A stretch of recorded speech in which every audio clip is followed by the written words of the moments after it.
Welcome to A Place for Film, the IU Cinema podcast. On this week's episode, we're talking about William S. Burroughs.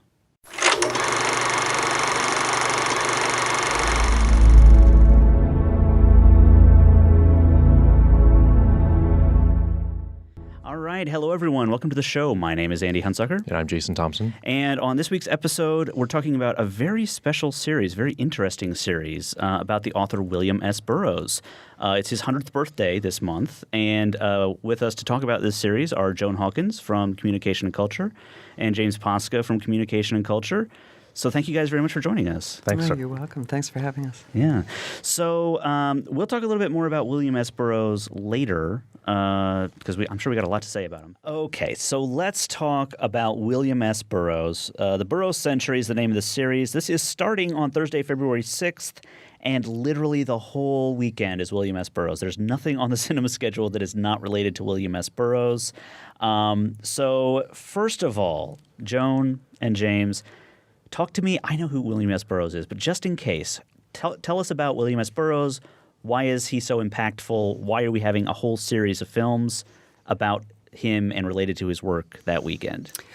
Well, William S. Burroughs was a writer. He started writing in the 40s, but he didn't really start actually honing his craft until the 1950s. He's best known probably for readers, for listeners, as the author of the book Naked Lunch, which caused a huge scandal when it was released. There was a large obscenity trial. Many of the papers related to that trial are housed here in the Lilly and will actually be on display during that same week that we are having the film festival, along with many other activities and events in town related to Burroughs. It's Burroughs' 100th birthday. Burroughs was older than the other writers that we usually associate with the Beat movement, but people say that it was meeting Burroughs that gave that movement some cohesion. So he was the person who kind of met people like Jack Kerouac and Allen Ginsberg in these various strange little diners and at the Cedar Bar Tavern where everybody was hanging out, and began talking to them about Otto Spengler and philosophy and literary history and about life in a way that began to help them coalesce some of the ideas that had been floating around you. And for people who don't know much about this movement, this is a movement that comes out of World War II, profoundly shaped by that. The first generation of young men who survived the war and or who were not of draft age for the war.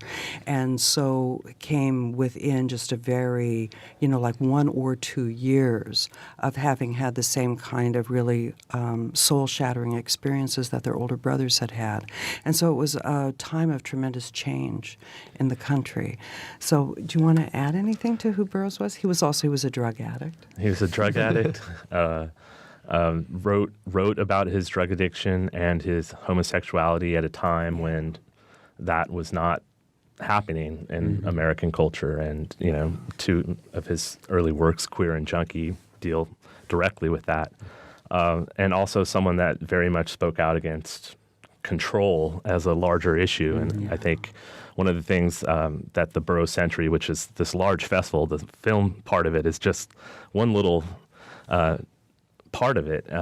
One of the things that we're trying to get across is that Burroughs' ideas about control, about government control of sexuality, the drug wars, politics, what art can do and what it should do, the methods used to make art. He's someone that has influenced thinking on that for the last 60 years, basically.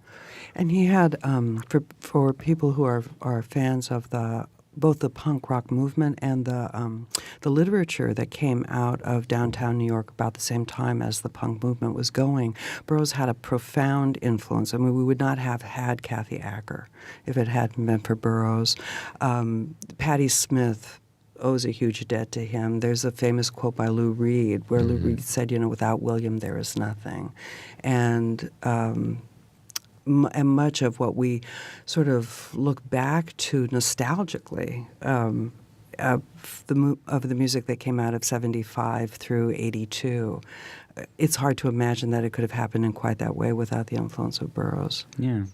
So, part of the reason we're having the celebration here is that it's his 100th birthday or what would be his 100th birthday on February 5th. And he touched so many areas culturally, film, music, obviously literature, that we felt, he's someone that transcends a lot of cultural boundaries. And I think that's why we're excited about having this festival in town that kind of transcends the boundaries between academia and punk rock in very real ways. And that's what we're celebrating. We have a lot of music performances during the week. There's a symposium on campus. We have the opening of some of his paintings at the Grunwald Gallery is actually taking place tomorrow. There's going to be an exhibit of his literary memorabilia at the Lilly Library, an exhibit on banned books at the Kinsey Institute.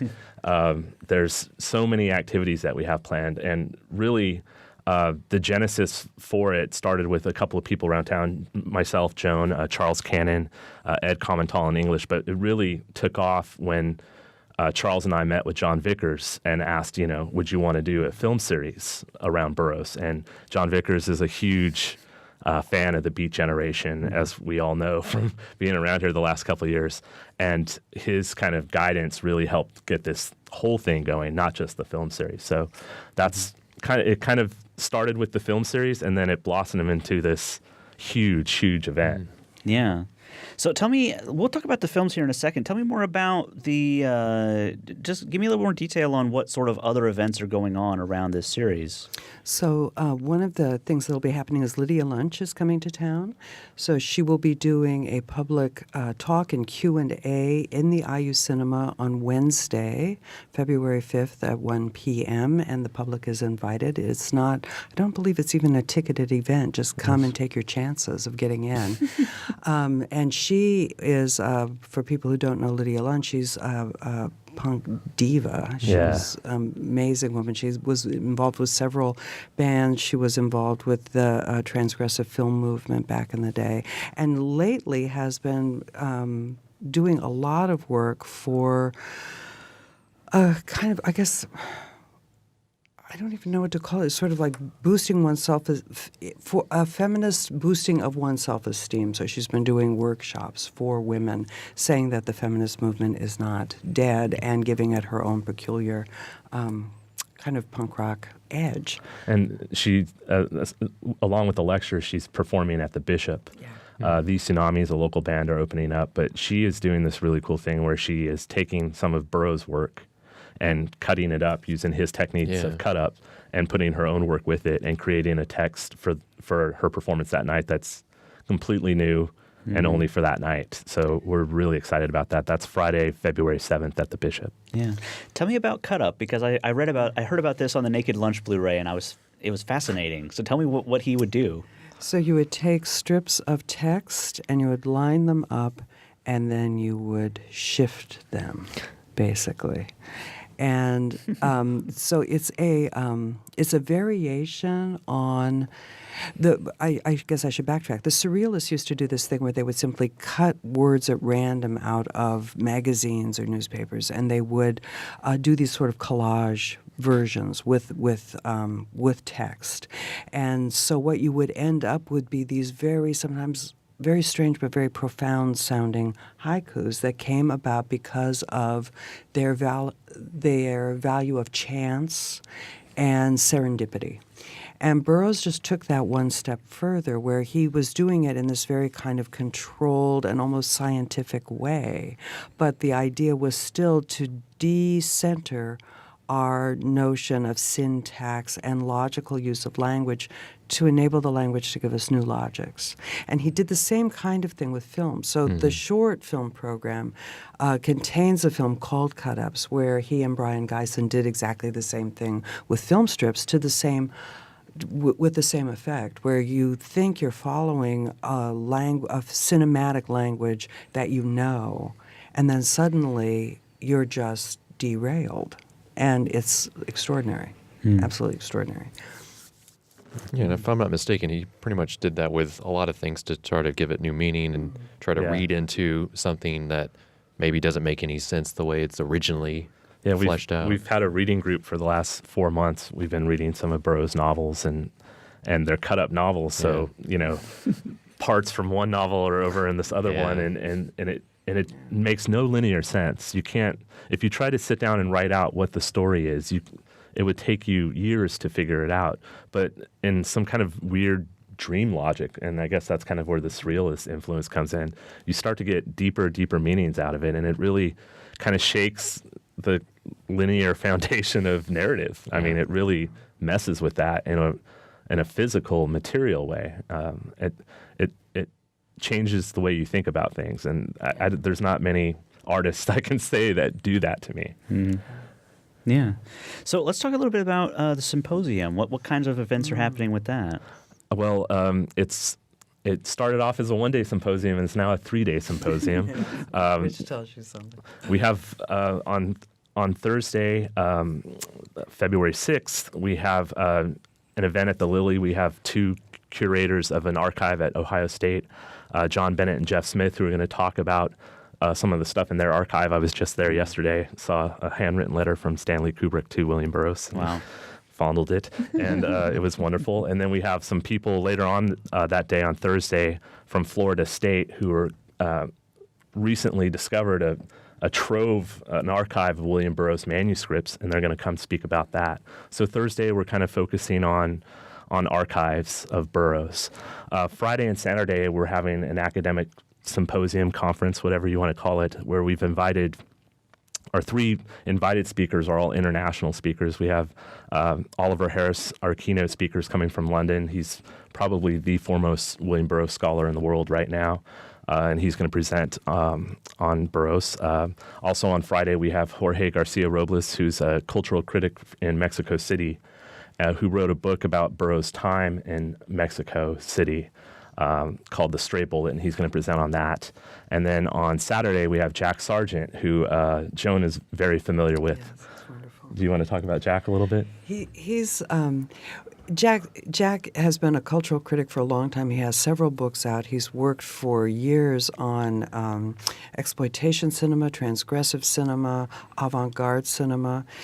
He's been a fixture around the Chicago Underground Film Festival for many years, even though he always has to fly in from Australia to do it. Wow. He's one of the curators of the Perth Film Festival. And I was very surprised because I have used Jack's work for years, and I always assumed that, he was fully licensed, shall we say. And then I got this very strange request about a year ago from him asking if I would be the outside reader of his dissertation. And I have to say that it is the only dissertation that I have ever read where nobody asked for any revisions at all. Wow. Ever, at any process during the reading of it. It's just amazing. So he's wonderful. And he's going to be talking about the Burroughs and Geisen films. Yeah. Could I also say one of the things we've tried to do with the symposium is to keep the prices affordable, and so there are the usual kind of pricey full conference participation rates. Which are like $120 for professionals for the whole 3 days. But we also have what we call panels only rates. So $30 if you just want to come for a day and listen to some talks. And also, I would like to say that people often have this feeling that an academic conference, because it's an academic conference, it's at IU, that means that unless you are pursuing a degree or you're enrolled or you're a professor, that number one, you cannot come, and number two, that you would have no interest in coming. And I would just like to encourage members of the community who are interested to please come at least for panels only price, because the thing about Burroughs is that he cut across everything. He was one of the most intelligent people of the 20th century, and yet he was very conscious about writing in a style that the people who were hawking on the street could understand. And we've tried to reflect some of that in this conference, and we certainly part of our our desire of having an event that would also cross the boundaries of Sather Gate, so that we have events on campus and down in town at the Buzzkirk, at the Bishop, at the back door, is to reflect that. And we really would like people who don't usually come to IU to come to IU for this. Excellent. So let's talk about these films. The first one is called Burroughs the Movie. And this is on Thursday, February 6th at 6:30. This is a documentary about Burroughs. So tell me about this one. Well, this movie was started to be made in the mid-'70s, and it was kind of focusing on Burroughs' life at that time in New York City. He lived all around the world. He moved around quite a bit, but at that time he was in New York, and the filmmaker Howard Brookner collaborated with Burroughs on this documentary. It wasn't just him following him around. Burroughs acts in it a bit and gets some of his friends to be in it. And this film has long kind of sat dormant.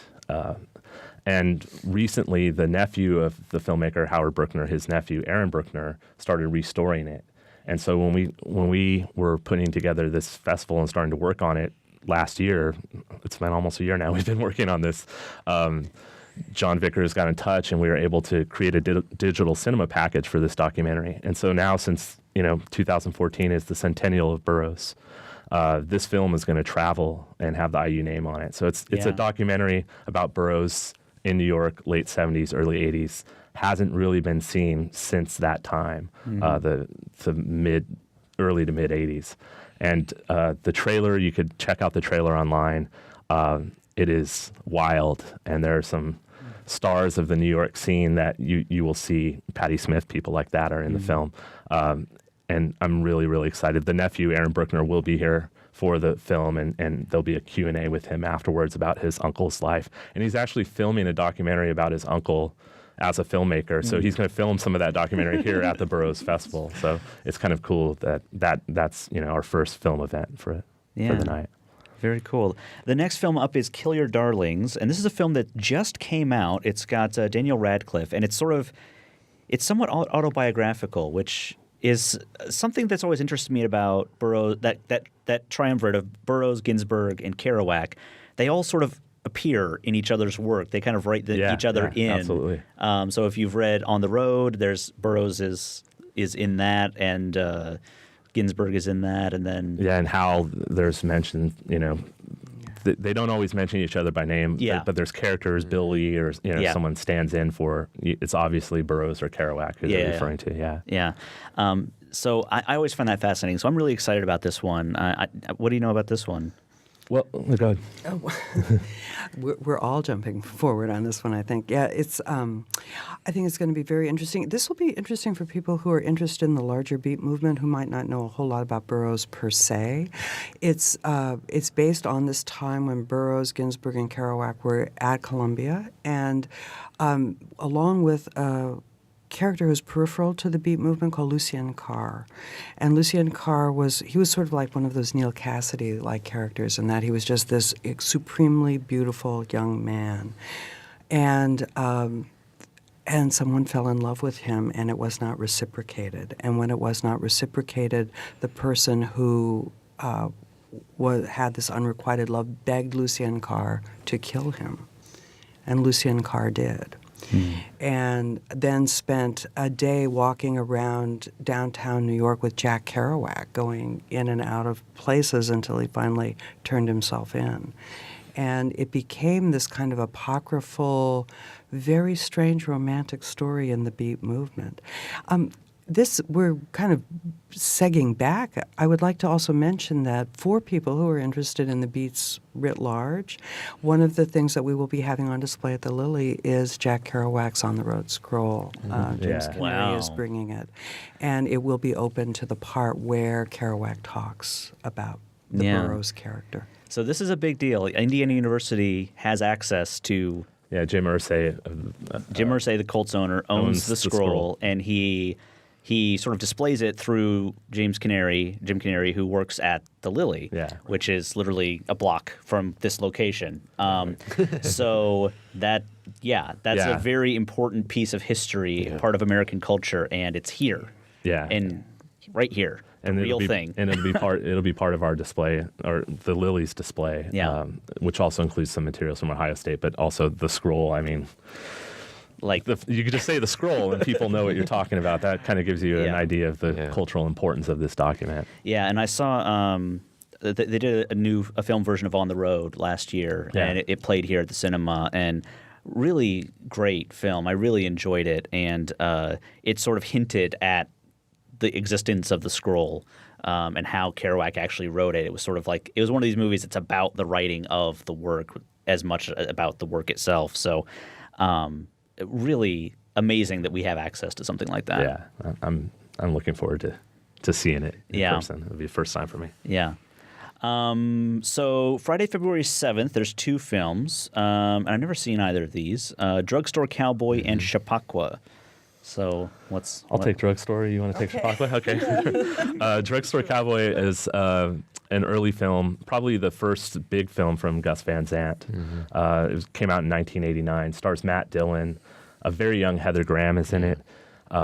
And Burroughs plays a character. But Matt Dillon and his friends are a group of young adults in the Pacific Northwest in the early 70s who are drug addicts. And it's really about their running around town trying to score drugs from pharmacies and the shady characters that they run into. And then about 2/3 of the way through the movie, they want to, Matt Dillon's character, the main guy, wants to stop doing drugs. And he has a really hard time getting away from it. He realizes that it's not only, stopping the drugs, but stopping associating with the people around the drug culture. And that's where Burroughs comes in. Burroughs plays a character. I got to look at my notes here for his name. I can't remember his name. Tom, who's an ex-priest and kind of not a good figure of influence on Bob and his crew. And Burroughs, so much of the kind of associations with Burroughs is this junkie. And this film plays on that in a really, really interesting way. He's not, I wouldn't say a star of the movie, but he's a pivotal figure in the movie when he makes his appearances. And he makes this amazing, he's given a speech in the film that it's just this amazing speech about drugs and the war on drugs and what it's wreaking, the dangers and the havoc that it's wreaking on the society. And Van Sant had was a huge fan of Burroughs, had a lot of correspondence with him, made a bunch of films about or with Burroughs' influence in it. And this is kind of, I think, him repaying his influence to Burroughs with this character that Burroughs plays in Drugstore Cowboy. Yeah. So how about Chappaqua?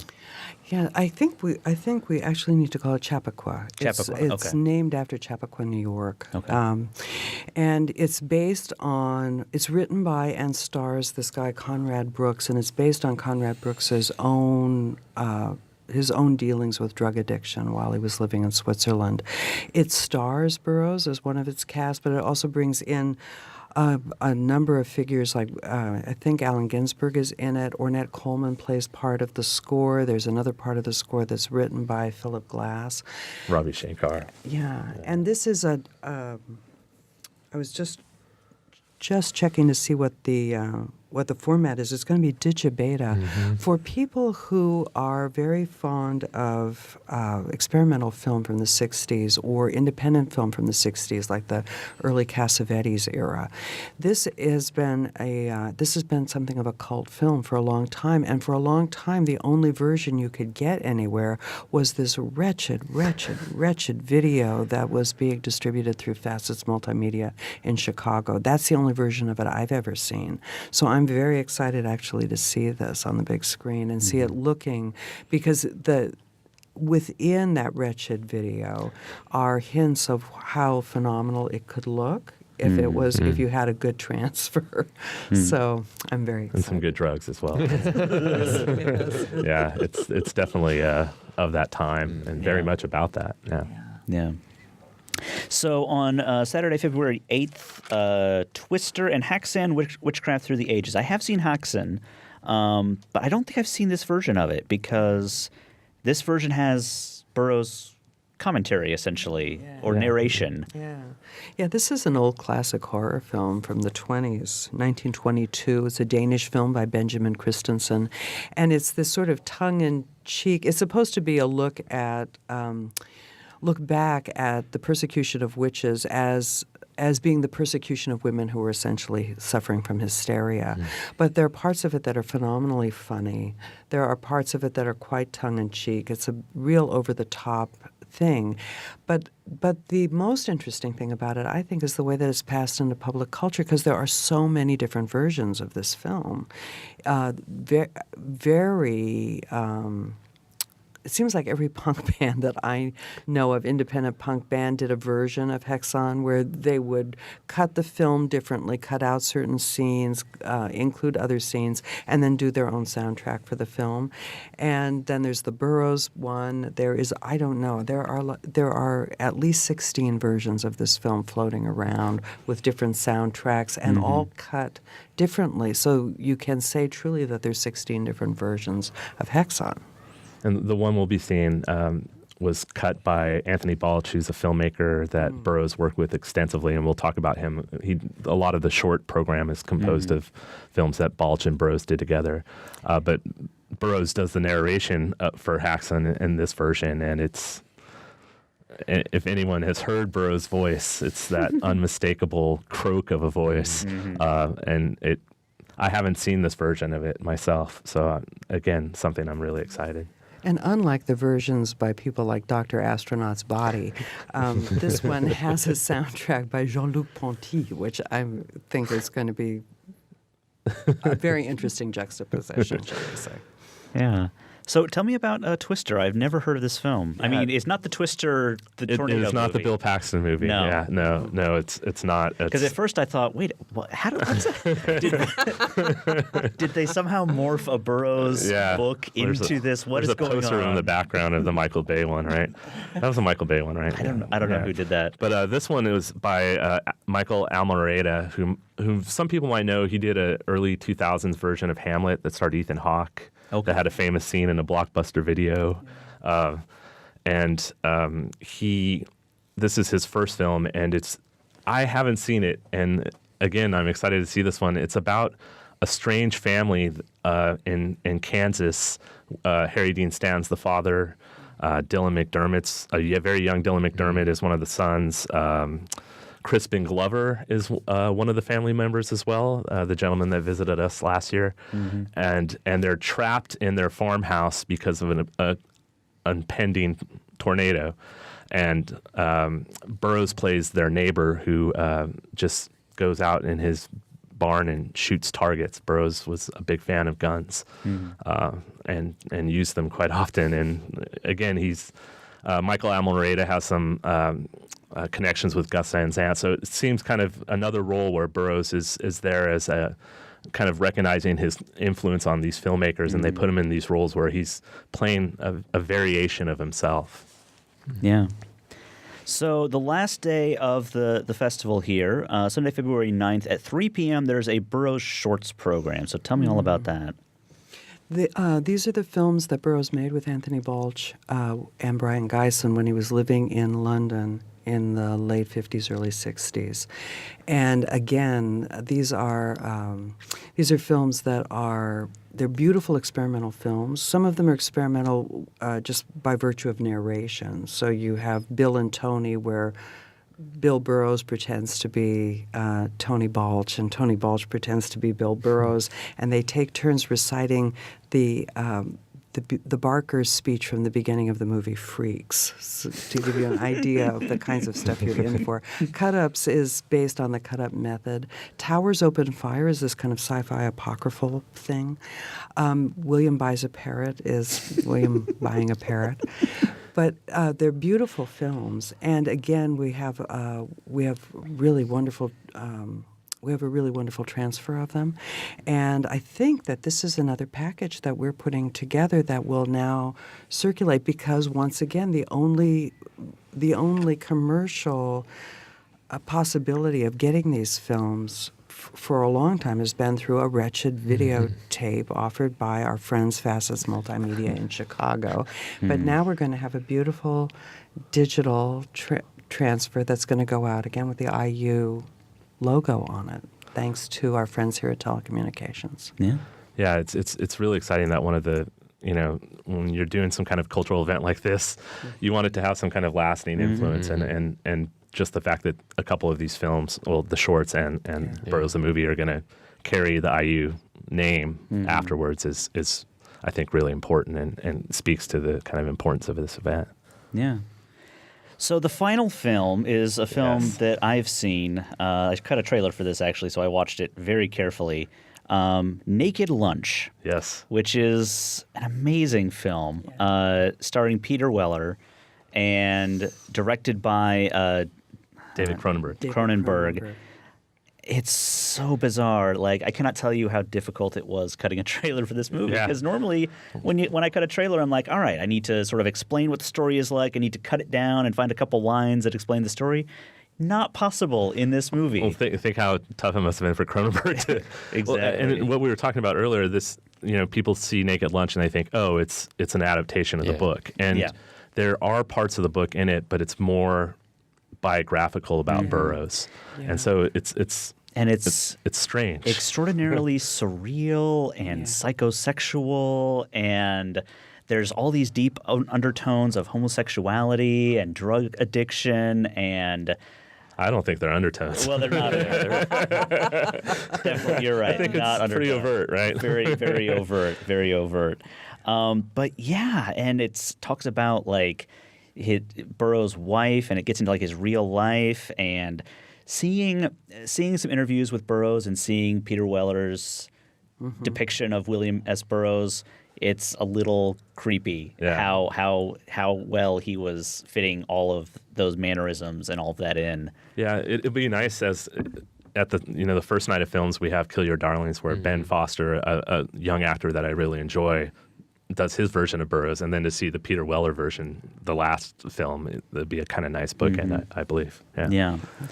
I also just wanted to say that along with his relationship with his wife, it depicts his relationship with modernist writer Jane Bowles, who was married to Paul Bowles. And she's one of the truly underappreciated women in intellectual history. So that's another reason to love this film. Plus, I just happen to think that David Cronenberg is the most intelligent director alive. So Joan is. We have a panel that is talking about Naked Lunch at our academic conference, and Joan's on that panel. So she'll be talking about Naked Lunch, and a couple of people will be talking about the film and the book. So it'll be a really nice thing to tie together. Yeah, it's a really amazing film, and if you haven't seen it, that's definitely one to check out, because there's nothing like it, nothing quite like it. I know it's true. I mean, well, just to see Peter Weller sitting across the bar from a mugwump and having a drink is quite worth the price of admission alone. It's wonderful. That reminds me, if we could plug one more thing, we're having a closing night of the festival party on the Saturday the 8th, and that'll be at the back door at 10 o'clock, and there's going to be visual games and people in costume.